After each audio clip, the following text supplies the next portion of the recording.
Bonjour mes chers amis, et on continue ensemble l'étude du chapitre 21.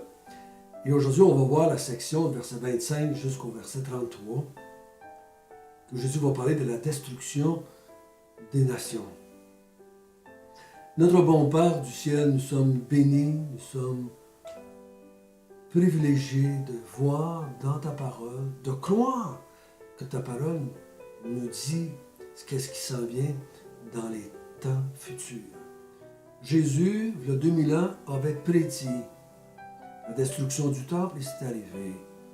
Il avait prédit la destruction du peuple d'Israël et que les Juifs seraient amenés parmi toutes les nations. Et c'est accompli.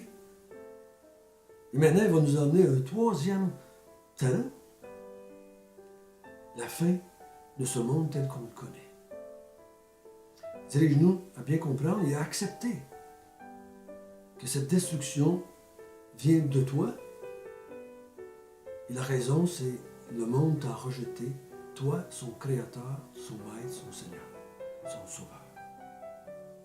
Amen.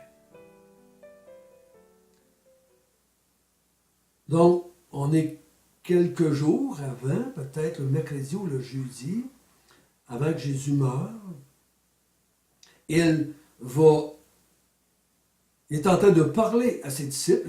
Luc veut qu'on voit comme un ensemble que Jésus a dit pendant qu'il enseignait dans le temple à Jérusalem, dans les derniers jours de sa vie. Et on a vu que ça a été enclenché par le fait que, regardez, des gens mettre de l'argent dans les trônes, dans les plats d'offrande, si je pourrais dire ça ainsi, dans les boîtes d'offrande. Et il voit des gens riches qui donnent de leur superflu. Et Jésus dit, en comparaison de la veuve qui a donné juste quelques sous, mais qui a donné de son nécessaire, tout ce qu'elle avait pour vivre, il dit, c'est elle qui a donné le plus, parce qu'elle a donné de son nécessaire tout ce qu'elle avait pour vivre. Elle a démontré que celui à qui elle donnait, qui était Dieu, était plus important que sa propre vie elle-même. Et les chrétiens font toute la même chose. Les chrétiens meurent à eux-mêmes, renoncent, on a vu ça dans Luc, renoncent à tout ce qu'ils possèdent, ils quittent tout ce qu'ils possèdent et ils deviennent des serviteurs et des servantes de Dieu. Quand je donne ma vie à Dieu, je donne tous mes biens. Je ne donne pas du superflu. Quand tu donnes ta vie, tu ne donnes pas ton superflu. Là. Tu donnes ce que tu es, tu donnes ton être. Ta propre vie, tu l'as donnée au Seigneur Jésus. Tu as tout donné. Elle ne t'appartient plus, ta vie. C'est que si je me donne comme serviteur, comme esclave à Dieu pour l'instant de ma vie, il n'y a plus rien qui m'appartient. Il n'y a pas de superflu, là. Tout lui appartient. Quand je prends la décision de devenir un croyant, un serviteur de Dieu, j'agis comme la veuve, la pauvre veuve qui avait donné de son nécessaire tout ce qu'elle avait pour vivre. Moi, j'ai donné toute ma vie à Dieu dans sa grâce et dans sa miséricorde et dans sa bonté envers moi. Il dit, parce que, Israël, tu donnes juste de ton superflu, parce que tu as rejeté ton Dieu, parce que tu as rejeté Jean-Baptiste, parce que tu m'as rejeté moi et tu vas me faire mourir, Dieu va détruire. Il ne restera pas pierre sur pierre ici, qui ne sera pas renversé. Tout va être détruit. On a vu, voici ce qui va arriver avant. Séduction, temps difficile, persécution. Ensuite, ça, il dit, voici ce qui va arriver pendant la destruction du temple. Les armées vont venir, ils vont emmener une grande désolation, une grande détresse dans Jérusalem, dans le pays. Et les captifs, les Juifs vont mourir au fil de l'épée, ils vont être emmenés parmi toutes les nations comme captifs. C'est un jour de vengeance et de colère de la part de Dieu contre ce peuple qui l'avait rejeté depuis des milliers d'années. Aujourd'hui, on est ici au verset 25. Là, il va parler de la destruction du monde entier. Il va parler de la venue du Fils de l'homme. De cette venue. Cette expression a déjà été utilisée par Luc dans les chapitres avant. L'apparition du Fils de l'homme, c'est sa deuxième venue. Quand il va revenir, quand il va venir dans toute sa gloire. La première fois, il est venu dans toute son humilité, je pourrais dire, comme serviteur, et il est mort sur la croix. Mais la deuxième fois, il va venir avec ses anges et la puissance du ciel pour détruire tous ses ennemis. Lisons ensemble, verset 25 jusqu'au verset 33. Il y aura des signes dans le soleil, dans la lune et dans les étoiles. Et sur la terre, il y aura de l'angoisse chez les nations, qui ne sauront que faire au bruit de la mer et des flots, les hommes rendant l'âme de terreur dans l'attente de ce qui surviendra pour la terre, car les puissances des cieux seront ébranlées. Alors, on verra le Fils de l'homme venant sur une nuée, avec puissance et une grande gloire. Quand ces choses commenceront à arriver, redressez-vous et levez vos têtes, parce que votre délivrance approche. Et il leur dit une comparaison. Voyez le figuier et tous les arbres. Dès qu'ils ont poussé, vous connaissez de vous-même en regardant que déjà l'été est proche. De même, quand vous verrez ces choses arriver, sachez que le royaume de Dieu est proche. Je vous le dis en vérité, cette génération ne passera point que tout cela n'arrive. Le ciel et la terre passeront, mais mes paroles ne passeront point. Jusqu'à date, Jésus va parler de la destruction du temple et de chez les Juifs. Parce qu'il avait dit, hier, que les nations vont venir, les armées vont venir, ils vont fouler Israël. Ils vont détruire Israël. Et c'est les nations, c'est le temps des nations, c'est les nations qui sont au-dessus, qui écrasent, qui dominent. Mais là, au verset 25, c'est les nations qui sont dans l'angoisse. Voyez-vous là, c'est plus Israël, c'est les nations qui sont dans l'angoisse. C'est les nations qui vont subir la colère de Dieu. Les nations ont été utilisées pour un jour de vengeance et de colère sur Israël. Maintenant, Dieu va amener sa colère et sa vengeance sur les nations. Ce n'est pas la première fois que ça arrive de même dans l'histoire d'Israël. Quand vous lisez l'Ancien Testament, vous allez voir que des fois, Dieu utilise des nations pour châtier, corriger son peuple. Mais ensuite, Dieu corrige les nations qu'il avait utilisées. Des fois, c'est les Syriens, des fois, c'est les Babyloniens. Des fois, c'est les Assyriens. Mais Dieu, ici, il parle aux nations, à tous ceux qui ne sont pas juifs. Il dit, il y aura des signes dans le soleil, dans la lune, dans les étoiles. Donc, il va y avoir des manifestations grandioses. Si vous lisez l'Apocalypse qui parle de ce temps-là, ben, on peut comprendre un peu mieux. Mais rappelons-nous, Théophile, lui, entend ça, puis il dit, il va y avoir des phénomènes, des choses très grandes dans le ciel, dans la lune, dans le soleil, dans les étoiles. Il va y avoir des catastrophes grandes, épouvantables. Il dit, et sur la terre, il y aura de l'angoisse chez les nations, qui sauront que faire au bruit de la mer et des flots. Donc il dit, il va venir des grands moments de difficulté, des grands moments de bouleversement sur la terre. Le ciel, la terre, la lune, les étoiles, tout ça va être bouleversé. C'est des catastrophes, je dirais, cosmiques. Et les hommes sur la terre, les nations sont bouleversées, sont remplies de peur et d'angoisse.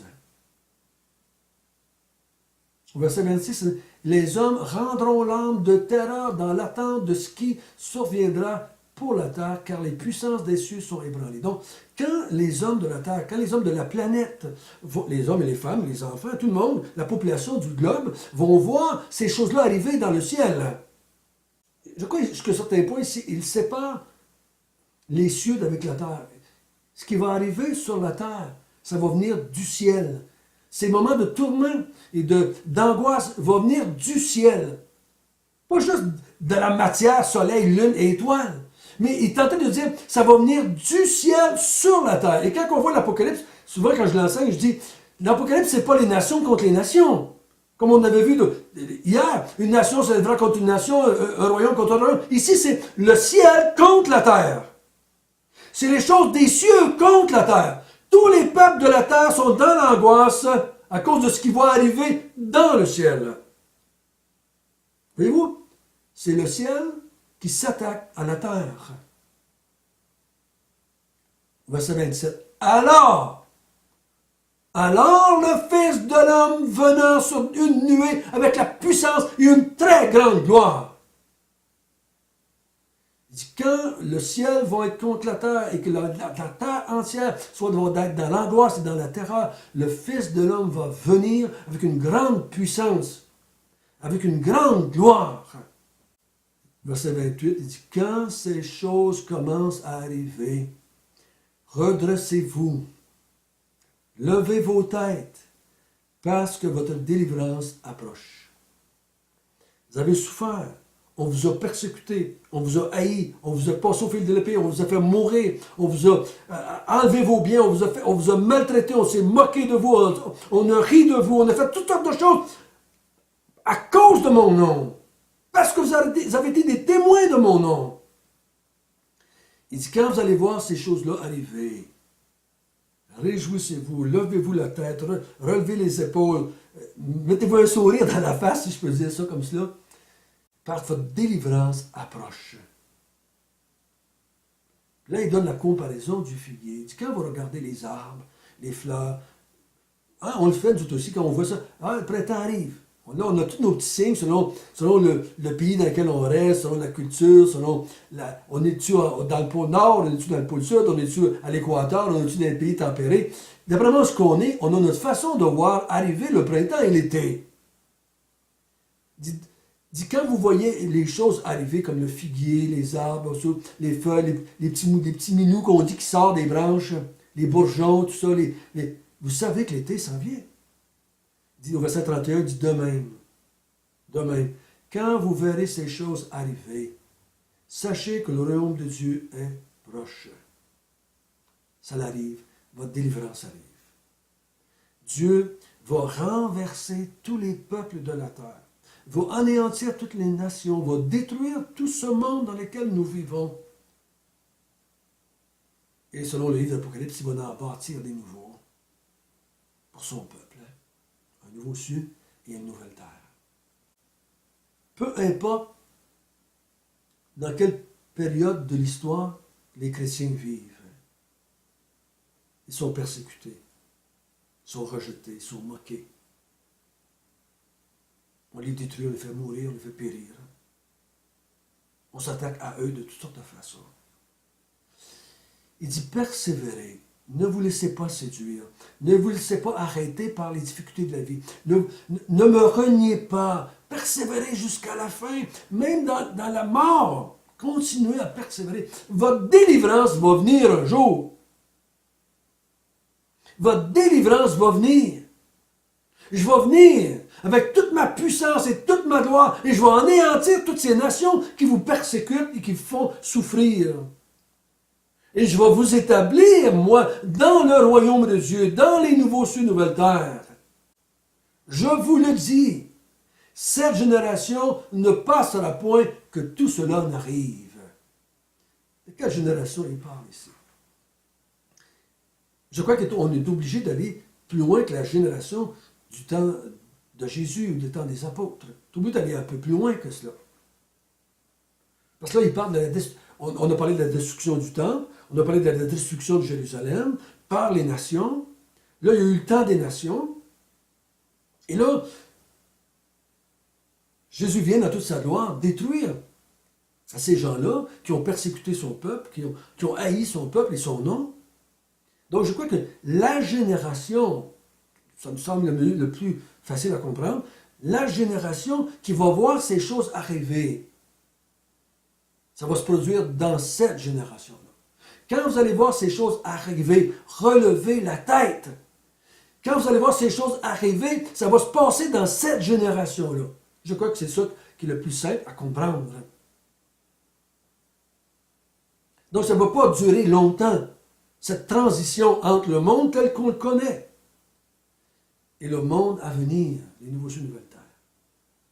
Jésus dit au verset 33, « Le ciel et la terre vont passer, mais mes paroles ne passeront point. » Il dit, ce que je viens de vous dire là, à vous qui m'écoutez dans le temple à Jérusalem, en l'an 33 à peu près après Jésus, l'an 30, 33, peu importe, quelques années de différence là. Ce que je vous dis maintenant ici, je vous le dis, ces paroles-là sont certaines, ils vont arriver. Ne vous laissez pas séduire. Ne vous laissez pas décourager par les moments difficiles de la vie. Ne me reniez pas pour sauver vos propres vies, mais persévérez jusqu'à la fin.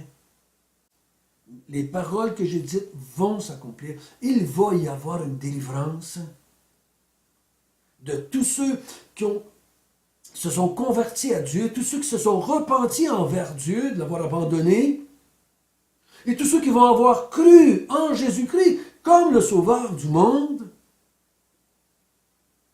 Je vais venir vous chercher. Je vais vous établir dans le royaume de Dieu, dans les nouveaux cieux et nouvelles terres. Demain, on va voir qu'est-ce qu'on doit faire en attendant la destruction de ce monde. Qu'est-ce qu'on doit faire? À quoi on doit occuper notre temps, nous les croyants? Notre bon Père du ciel, c'est merveilleux ce que tu nous dis, c'est grandiose. Dans un sens, oui, il y a des temps difficiles qui nous attendent. Il y a eu des temps difficiles pour tous les croyants à travers toute l'histoire. Les croyants juifs ont été persécutés par leur, par leur propre maison, dans leur propre famille, leurs propres parents, leurs propres amis. Des chrétiens non juifs ont été persécutés par leurs parents, par leurs amis, par leurs maris, par leurs femmes, par leurs enfants, par les gens proches d'eux. Ils ont été haïs de tous. Oui, il y a des temps difficiles que tu as annoncés. Mais, par la bouche de Luc à Théophile, tu nous dis, le monde dans lequel vous vivez va avoir une fin. Le monde dans lequel vous vivez va être détruit, va subir la vengeance et la colère de Dieu. Et un nouveau royaume va être établi pour Dieu et pour son peuple. Gardez foi dans mes paroles. Au nom de Jésus, Amen.